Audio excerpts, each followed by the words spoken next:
இயேசு கிறிஸ்து நாமத்தினாலே இந்த நாளில் உங்களுக்கு வாழ்த்துக்களை தெரிவித்துக் கொள்கிறேன். எப்படி இருக்கீங்க? சந்தோஷமாக இருக்கீங்களா? மகிழ்ச்சியாக இருக்கீங்களா? உங்களை சந்திக்கிறதுல மிகுந்த மகிழ்ச்சி அடைகிறேன். பிறந்த நாளை திரும்ப நாளை கொண்டாடுகிற பிள்ளைகளை இயேசுவின் நாமத்தினால் ஆசீர்வதிக்கிறேன். இந்த நாளிலும் கூட தேவனுடைய கரம் நம்ம கூட இருந்து வழி நடத்தப் போகிறது. இந்த நாளிலே எதையெல்லாம் இழந்து போனேன்னு சொல்லி நினைக்கிங்களோ அவர் திருப்பி கொடுக்கிற தேவனாய் இருக்கிறார். ஏன்னா அநேக ஆசீர்வாதங்களை நம்ம இழந்து போய் நிற்கிறோம். பிஸ்னஸ் உடஞ்சி போச்சு, பிஸ்னஸில் லாபம் இல்லை, நஷ்டத்தில் ஓடிக்கிட்டு இருக்கு. திருமண காரியத்தில் ஒரு ஆசீர்வாதம் இல்லாத சூழ்நிலை, வேலை காரியங்களில் பிரச்சனை, எதுலேயுமே ஒரு முன்னேற்றம் இல்லாத சூழ்நிலையில் காணப்படலாம். ஆண்டவர் இன்றைக்கு சொல்கிறாரு, இழந்து போன வருமானங்கள், இழந்து போன ஆசீர்வாதங்களை நீ திருப்பி கொள்ளப் போகிறாய். எதையெல்லாம் இழந்து போனேன் என்று சொல்லுகிறாயோ, எந்த வருமானம் இழந்து போனாயோ, எந்த வேலையை இழந்து போனாயோ அதையெல்லாம் திருப்பி கொள்ளப் போகிறாய் என்று சொல்லுகிறார். வாசிக்கிறேன் கேளுங்க. யோவேல் 2:25. நான் உங்களிடத்தில் அனுப்பின பெரிய சேனைகள் வெட்டுக்கிளிகளும் பச்சை கிளிகளும் முசுக்கட்டை பூச்சிகளும் பச்சை புழுக்களும் பட்சித்த வருஷங்களின் விளைவை உங்களுக்கு திரும்ப அளிப்பேன். பட்சித்த வருஷங்களின் பலனை திரும்ப அளிப்பேன் என்று சொல்லி ஆண்டவர் இன்றைக்கு ஒரு புதிதாக ஒரு வாக்குத்தத்தத்தை கொடுக்கிறார்.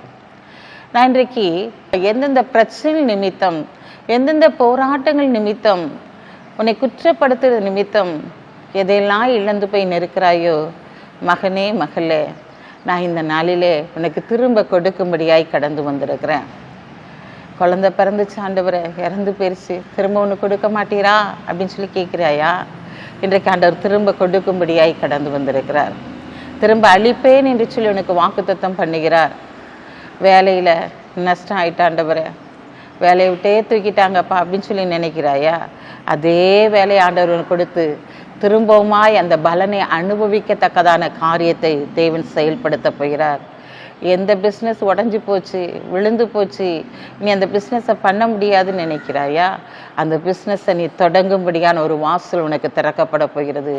அந்த தொழில் மூலமாக மீண்டுமாய் அந்த ஆசீர்வாதத்தை, எத்தனை வருடங்களாய் நீ இழந்து போனாயோ அந்த ஆசீர்வாதத்தை பெற்றுக்கொள்ளும்படியாக அந்த தொழிலை தொடங்கக்கூடிய வாசலை தேவன் திறக்கப் போகிறார்.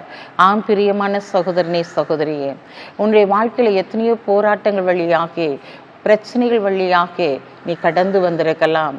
இழந்து போன அனைத்தையும் தேவன் திரும்ப கொடுக்க போகிறார். உன் உறவுகளை திரும்ப கொடுக்க போகிறார். உன் சொந்த பந்தங்களை தேவன் கொடுக்க போகிறார். இந்த நாட்களில் எதையெல்லாம் இழந்து போயிட்டேன்னு சொல்லி அழுது கொண்டு இருக்கிறாயோ அதையெல்லாம் திரும்ப பெற்றுக்கொள்கிற ஒரு காலத்திற்குள்ளாய் நீ கடந்து வந்திருக்கிறார். இந்த நாளில் பட்சித்த வருஷங்களின் பலனை ஆண்டவர் திரும்ப அளிப்பேன் என்று சொல்லி உங்களுக்கு வாக்குத்தத்தம் கொடுக்கிறார். உன் பிள்ளைகளை அப்படியாய் ஆசீர்வதிக்க போகிறார். உன் குடும்பத்தை அப்படியாய் ஆசீர்வதிக்க போகிறார். இந்த நாளில் உன் வியாதியின் பிரச்சனைகள் மாறப்போகிறது. முதல்ல எவ்வளவு பலத்தோடு நீ காணப்பட்டாயோ அதே பலத்தோடு ஆண்டவர் உன்னை மீண்டுமாய் எழும்பி நிறுத்த பண்ண போகிறார். காண்டா மிருகத்துக்கு ஒத்த பலனை உன் சரீரத்தில் தேவன் கொடுக்க போகிறார். ஏன்னா ஆண்டவர் பட்சித்த வருஷத்தின் பலனை திரும்ப அளிப்பேன் என்று சொல்லி இன்றைக்கு உன்னோடு கூட பேசுகிறார். பயப்படாதீங்க, கண்களை மூடி ஜெபிப்போம். அன்புள்ள ஆண்டவரே, இந்த நாளுக்காக உமக்கு நன்றி செலுத்துறையா. இந்த நாளிலும் உங்களுடைய சமூகத்தில் ஆண்டவரே, உங்களுடைய பிள்ளைகள் இழந்து போன வருமானங்கள், இழந்து போன காரியங்கள், இழந்து போன குடும்பங்கள், ஆண்டவரை இழந்து போன கற்பத்தின் கனிகள் எல்லாவற்றையும் திரும்ப கொடுத்து இந்த நாளிலே மீண்டுமாய் அவர்களை ஆசீர்வதிக்க போகிற தயவுக்காக உமக்கு நன்றி செலுத்துறையா. எதையெல்லாம் நினைத்து உடைய பிள்ளைகள் அழுது கொண்டு இருக்கிறாங்களோ, எனக்கு இன்னும் சம்பள பணமே வரல ஆண்டவரை, நான் வேலை பார்த்து கொண்டே இருக்கிறேன், எனக்கு முழுமையான தொகை கிடைக்கலன்னு சொல்லி அழுகிறாங்களோ, அதையெல்லாம் நீ திரும்ப கொடுத்து அவர்களை நீர் கனப்படுத்த போகிற தயவுக்காக உமக்கு நன்றி செலுத்துகிற ஆண்டவரை.